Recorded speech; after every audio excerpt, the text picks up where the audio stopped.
안녕하십니까. 온픽 세금신고서 작성 기초 실무의 5분 특강 남미숙입니다. 이번 시간에는 회계 프로그램에서 4대 보험 신고서 작성 실무 중 상실에 대한 내용입니다. 4대 보험 상실 신고서를 작성을 하기 위해서는 퇴사한 직원의 퇴사 사유가 정확하게 작성이 돼야 됩니다.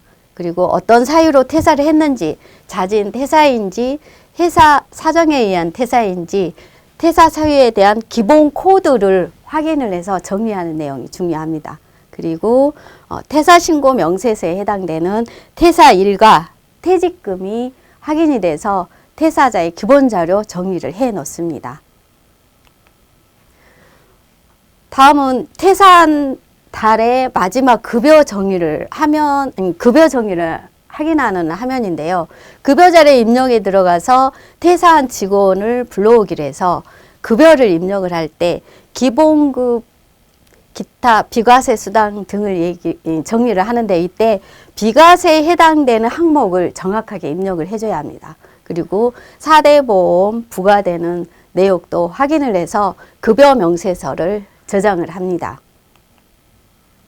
다음은 사원 퇴사일 등록인데요. 회계 프로그램으로 들어와서 퇴사자에 해당되는 인적사항을 정리하는 부분에서 퇴사 연월일을 정확하게 입력을 해줍니다. 퇴사 연월일에 의해서 4대 보험 상실 신고서가 작성되기 때문입니다. 중도퇴사 정산인데요. 연말정산 근로소득 온천징수 화면에 보면은 중도 연말 총괄이 있습니다. 이 내용은 퇴사자의 중도에 불러오기를 하게 되면 퇴사원 직원이 불러오게 됩니다. 그리고 정산 연월일에 해당된 내역을 확인을 하고요. 그동안 받았던 총 급여 내역을 확인을 해 놓습니다. 그리고 4대 보험 그동안 납부했던 금액을 확인을 하고 기납부 온천 세액을 확인을 한 다음에 중도 정산을 저장을 합니다. 다음은 사업장 가입자 자격 상실 신고서에 대해서 작성을 하는데요. 자격 상실 신고서에 들어가게 되면 상실한 직원을 불러오게 됩니다. 그리고 불러온 사항에서 상실일이 보이는데요. 이 상실일은 퇴직일의 다음 날이 4대 보험 상실일입니다. 그래서 상실일 확인을 하고 상실 사유가 보입니다. 상실 사유가 개인 사정으로 의한 퇴사인지 회사 사정에 의한 퇴사인지 이 사유를 정확하게 구분을 해서 정리를 해 놓습니다. 그리고 그동안 받았던 보수 총액을 확인을 하고 상실일 내용, 기본적인 4대 보험에 대한 내용을 모두 확인을 한 다음에 자격 상실 신고서를 저장을 합니다. 다음은 사업장 가입자의 자격 상실 신고서에 해당이 됐을 때 공고사직인 경우인데요. 공고사직인 경우에는 자격상실 신고서 옆에 이직확인서를 별도로 작성을 해줘야 합니다. 그래서 상실한 사람을 불러오기를 하게 되면 상실의 이직확인서 대상 코드를 꼭 확인을 하고 구체적인 사유를 기록을 한 다음에 상실 신고서를 작성을 하는데 프로그램 화면에서도 직접 작성자 정보를 확인을 하고 모두 공단 신고서를 직접 전송할 수가 있습니다. 그래서 사회보험 접수를 진행을 할 수가 있습니다. 자격 상실 신고서에 이직 확인서 작성하는 화면인데요.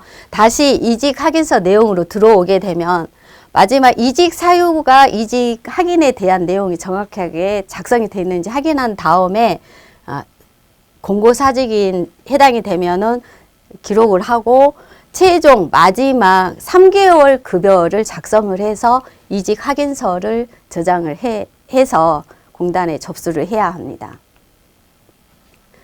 사업장 탈퇴 신고서인데요. 이때 사업장에 직원이 하나도 남지 않았을 경우에는 사업장 탈퇴 신고서를 같이 접수를 해야 합니다. 그리고 신고 사유가 폐업인지 기타 해당되는 내용을 확인을 하고 기본적인 인정사항, 주민 등 우편물 수령지를 확인을 해서 사업장 탈퇴 신고서를 작성을 하고 공단에 직접 화면을 통해서 접수를 할 수가 있습니다. 회계 프로그램에서 이제 상실 사회보험 접수 관리하는 방법에서 첫 번째는 회계 프로그램에서 4대 보험을 접수하고 난 뒤에는 상실에 대한 내용도 접수 관리를 직접 확인을 해서 검토해 놓는 방법이 있고요. 두 번째는 직접 정보연계센터를 통해서 건강보험, 국민연금 4대 보험을 직접 접수를 할 경우에는 항상 수신 관리 조회를 해서 관리 내용을 저장을 해 놓으시기 바랍니다. 지금까지 4대 보험 신고서 상실에 대해서 알아봤는데요. 상실은 상실일이, 퇴직일이 가장 중요합니다. 그 내용 잘 검토하시고 작성하시기 바랍니다. 감사합니다.